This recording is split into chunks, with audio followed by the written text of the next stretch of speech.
Hi, எல்லோரும் எப்படி இருக்கீங்க? எல்லோரும் நல்லா இருப்பீங்கன்னு நம்புகிறேன். நான் இப்போது ஒரு இடம் வரைக்கும் போயிட்டு வந்தேன். கொஞ்சம் தூரமான ஏரியா தான். நான் போயிட்டு இப்போ தான் வந்தேன் வீட்டுக்கு. சில விஷயங்கள் மக்களுக்கு தெரியணும்னா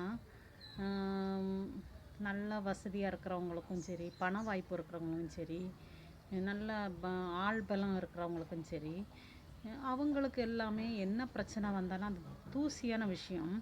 நம்ம பாவப்பட்ட மக்களுக்கு என்ன பிரச்சனை வந்தாலும் அது ஒரு சின்ன விஷயமா இருந்தாலும் அவங்களுக்கு பெருசாக தான் இருக்கும். நம்ம இப்போ இத்தனை பேர் நம்ம பஸ்ஸில் போகிறோம், சரியா? நான் எதை பற்றி பேச வரேன்னு உங்களுக்கு புரியும். நான் பஸ்ஸில் போவோம். நான் ஏறின பஸ்ஸில் எப்படியும் குறைஞ்சது நிறைய மக்கள் இருப்பாங்க. குழந்தைங்கள், பெரியவங்க எல்லாருமே இருப்பாங்க. பஸ்ஸில் எல்லாருமே சாதாரணமாக ஏறுவாங்க. அதுவும் நான் ஏறின பஸ்ஸில் கூட்டம், சரியான கூட்டம். நான் முன்னாடி சீட்டில் எனக்கு இடம் கிடச்சிச்சு, உட்காந்துருந்தேன். நான் உட்காந்துருக்கும்போது அந்த டிரைவர் என்னை நம்ம காசு கொடுத்து போனாலுமே காசு என்ன சொல்லுங்கள், அவர் நம்மளை பாதுகாப்பாக ஒரு இடம் கொண்டு போய் நிப்பாட்டணும். நம்மளை ஒரு இடத்துல கொண்டு பாதுகாப்பாக நிப்பாட்டணும். அவரை நம்பி தான் நம்ம அந்த பஸ்ஸில் ஏறுறோம். ஆனால் அவர் எங்கே ஏறினமோ அங்கே இருந்துக்கிட்டு ஃபோன் பேசுகிறார். அப்படி ஃபோன் பேசுகிறவர் நான் இறங்குற வரைக்கும் ஃபோனு தான் மக்களே. என்கிட்ட ப்ரூஃப் இருக்குது, சரியா? நான் வீடியோ எடுத்து வச்சுருக்கேன். ஆனால் அது எனக்கு எப்படி செட் பண்ணணும்னு எனக்கு தெரியாது. நம்ம அவங்கள நம்பி அந்த பஸ்ஸில் ஏறுறோம். ஒத்த கையில் ஃபோன் பேசிக்கிட்டு, அதுவும் ஒரு லேடிகிட்ட, புரியுதா? லேடிகிட்ட பேசிக்கிட்டே இருக்கார். சத்தியமாக அது ஒய்ஃபு கிடையாது. ஏன்னா ஒய்ஃபுன்னா நம்ம ஒரு பொண்டாட்டி பேசுகிறான்னா அவர் எந்த இடத்துல வேலை பார்க்குறாரு, அது ஆபத்தான இடம், நிறைய மக்கள் அவரை நம்பி போவாங்க. அப்படி அந்த பொம்பளைக்கு அது யோசிக்கும். நம்ம ஹஸ்பண்டும் அதை பாதுகாப்பாக இருக்கணும் அப்படின்னு கண்டிப்பாக யோசிக்கணும்.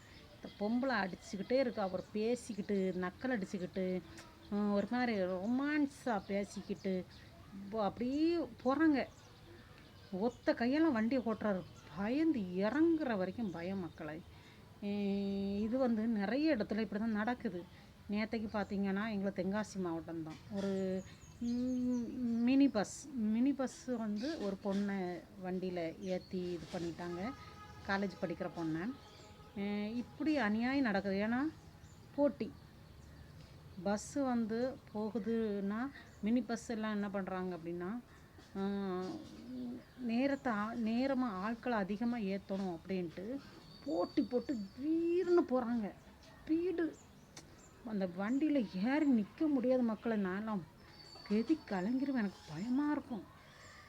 ஆனால் அவ்வளோ ஸ்பீடாக போகிறது. அதே போல் இன்றைக்கெலாம் அந்த மனுஷன் டிரைவர் ஒரு பாட்டியை வாக்கி வந்த மாதிரியெல்லாம் பேசுகிறாங்க. இது நிறைய இடத்துல நடக்குது மக்களே. ஆனால் மக்கள் தட்டி கேட்கணும். எனக்கு உண்மையில் நான் பயம். அது நமக்கு பஸ்ஸில் ஏறி எப்படா கீழே இறங்குவோம் அப்படிங்கிற ஒரு பயம். அதே மாதிரி இவங்க இப்படி நிறைய டிரைவர்மாரும் இப்படி தான் பண்ணிக்கிட்டு இருக்காங்க.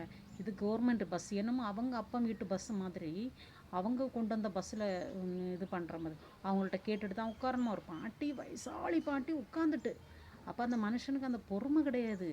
அந்த மனுஷன் அந்த பாட்டி அந்த அளவுக்கு திட்டுது. அந்த பாட்டி அழுதுட்டு தான் இறங்கி போச்சு. ஆனால் அந்த மனுஷன் அவ்வளோ பேசுகிறாரு. கூடயும் பேசிட்டு போட்டு, அந்த டிரைவருக்கு என்ன வேலை? மக்களை பாதுகாப்பாக கொண்டு சேர்க்கணும் இல்லையா? அந்த பழக்கத்தை அவர் செய்யவே இல்லை. அந்த வீடியோலாம் என்கிட்ட இருக்குது. அவர் எத்தனை மணி வரைக்கும் பேசியிருக்காருன்னு அந்த வீடியோ நான் வச்சுருக்கேன். ஆனால் எனக்கு இதை எப்படி போடணும்னு தெரியாத மக்களை. ஆனால் உண்மையில சொல்கிறேன், பஸ்ஸில் கவனமாக போங்க, கவனமாக வாங்க. நமக்கு எதில் நம்ம போகிறோம் வாரோம், இவனுங்க மோதிக்கிட்டு போயிடுவானுங்க. அதை பச்சை குழந்தைங்க, நம்ம தான் பாதிக்கப்படுறது மனுஷனுங்க. அவனுக்கு கொஞ்சம் கூட எண்ணம் இருக்காது, சரியா? அதனால் பார்த்து பத்திரமா போங்க வாங்க. இந்த வீடியோ பிடிச்சினா லைக் பண்ணுங்கள். நான் எந்த வீடியோக்கும் நான் லைக்கோ எனக்கு என்னை ஃபாலோ பண்ணுங்கன்னு நான் கேட்க மாட்டேன். ஆனால் நம்ம இதை நம்ம 4 பேருக்கு கொண்டு சேர்த்தோன்னா நிறைய பேர் பார்ப்பாங்க, சரியா? ஏன்னா நம்ம ப்ரூஃப் இல்லாமல் எதுலேயுமே பேச முடியாது. பேசினா என்ன வாய்க்கு வந்த மாதிரி பேசிட்டு போகிறாங்கன்னு வரும். கண்டிப்பாக இந்த வீடியோ இருக்குது. அதனால் தயவு செய்து மக்கள் வந்து கொஞ்சம் கவனமாக இருங்க. வண்டியில் போகும்போதுலாம் கவனமாக இருங்க. வண்டியை நிப்பாட்ட மாட்டுக்காரு, நீ அடுத்த பஸ்ஸில் வா அப்படின்னு சொல்லி இந்த பாட்டியெல்லாம் ஏன்னா வெயிட்டாக இருக்கிறவங்களுக்கு சீக்கிரம் ஏற முடியாது இல்லை மக்களை, சீக்கிரம் ஏற முடியாது. வெயிட்டாக இருப்போம் ஆளு, சீக்கிரம் பஸ்ஸில் ஏற முடியாது. அவங்களெல்லாம் எப்படி ஏசுறாரு தெரியுமா? திட்டுறாரு, ரொம்ப மோசமாக திட்டுறாரு. அதனால் எனக்கு மன உளைச்சலே ஆகிட்டு, எனக்கு ரொம்ப கஷ்டமாயிட்டு. இப்போ தான் வந்தேன். அதனால் தயவு செய்து கொஞ்சம் கவனமாக இருங்க. வயசானவங்கள பஸ்ஸில் ஏற்றி விடும்போதும் கவனமாக இருங்க.